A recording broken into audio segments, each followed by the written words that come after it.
This edition of Mac Voices is sponsored by Casper. Take 100 days to try your obsessively engineered, shockingly priced Casper mattress and take $50 off any size at casper.com/MacVoices with the code MacVoices. Hi, I'm Chuck Joyner. This is Mac Voices at ShowStoppers at NAB in Las Vegas. I'm here with Mark of Ericsson. They're showing off an HDR solution for video. A lot of us are familiar with it for stills, but Mark, this is something a little new. Yes, that's correct, Chuck. It's something completely new. I think most people are familiar with the idea of 4K televisions, and you can get 4K televisions now. But actually, 4K is just one of the image enhancements that's coming along. So there's a whole suite of enhancements called ultra high definition. And ultra high definition, as well as having 4K resolution, we can also have a bigger color space, we can have faster frame rates, but most importantly, we can have a thing called high dynamic range. So I think Mac users will be familiar with stills high dynamic range, where you're doing multiple exposures. This is something a little bit different. So we're actually doing high dynamic range live. So we're taking a live feed and creating high dynamic range image out of it. Now the strange thing about the human visual system is that it's way more complicated than people realize. And actually we make resolution, we don't see it. So one of the key things when you're creating resolution in an image isn't just the pixel count, it's the ability to see detail. So for example, if you look at my jacket here, you can see there's some very subtle shades of grey. There's a lot of detail in there. Now normally when we shoot normal video, we can't show very bright highlights and we can't show very deep shadows, and the grayscale in the middle kind of gets squashed. When we squash in that grayscale, we're kind of squashing the detail out of it. So the great thing about high dynamic range is that we get brighter highlights and we get deeper shadows, but actually we get a much sharper looking picture because we're putting that grayscale detail back in again, and it makes it much easier for people to see it. The other cool thing about high dynamic range is what we're showing here, is that actually 4K needs an awful lot of data. It's a huge amount of data if you actually want to work in 4K. If you want to post-produce it or if you want to transmit it, it's massive amounts of data. Now we can take high dynamic range and we can add it to 4K and make 4K look a lot better. Or we've got the option of taking high dynamic range and adding it to HD video, and that actually makes the HD video look fantastic as well. Okay, so I want to catch up here a little bit. Right. So first of all, you can do this with a live feed. Absolutely, we're actually doing it live on the stand.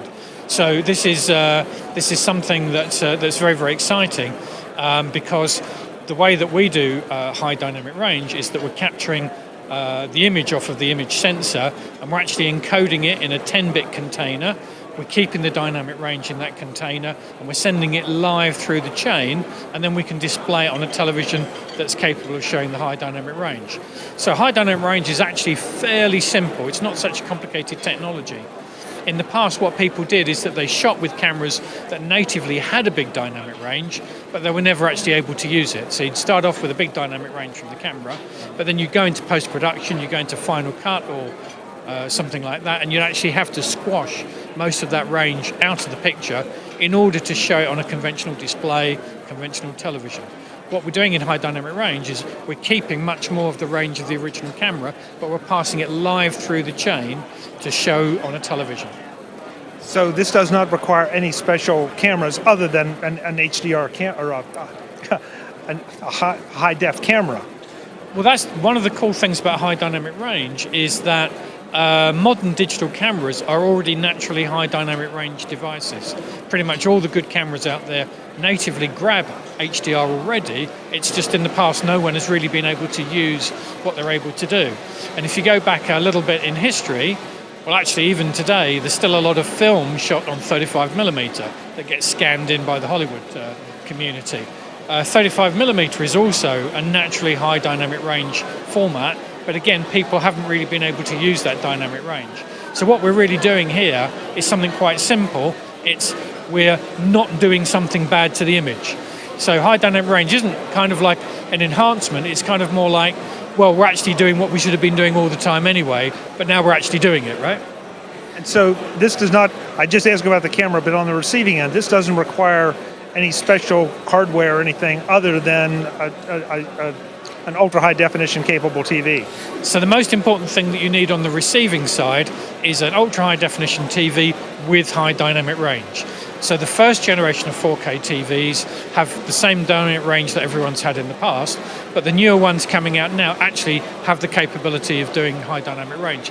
And then it's just a question of figuring out the workflow to get the camera signal all the way through the live broadcasting chain and all the way down to the television. And that's what we're showing here. We're showing something that can be done today using our current shipping equipment, and something that we think people are going to be going on air later this year with for doing trials and proof of concepts and even pilot channels.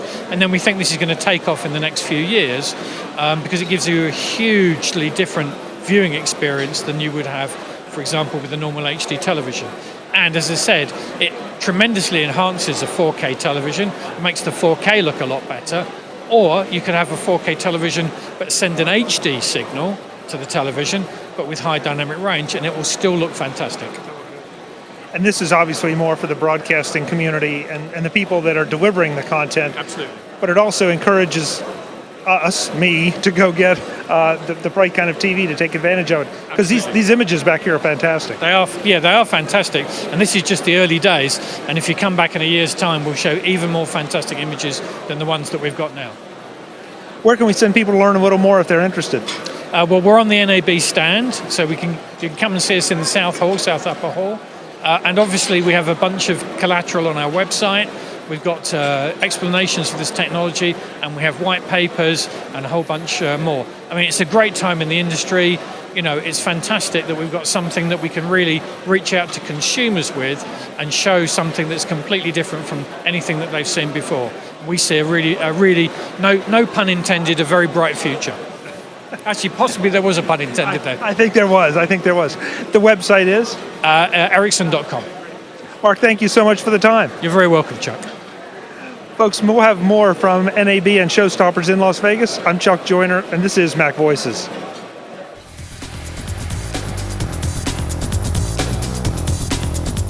Visit MacVoices.com for links, show notes, to subscribe, to connect with Chuck on Twitter, Google+, YouTube, Facebook, LinkedIn, and the MacVoices blog.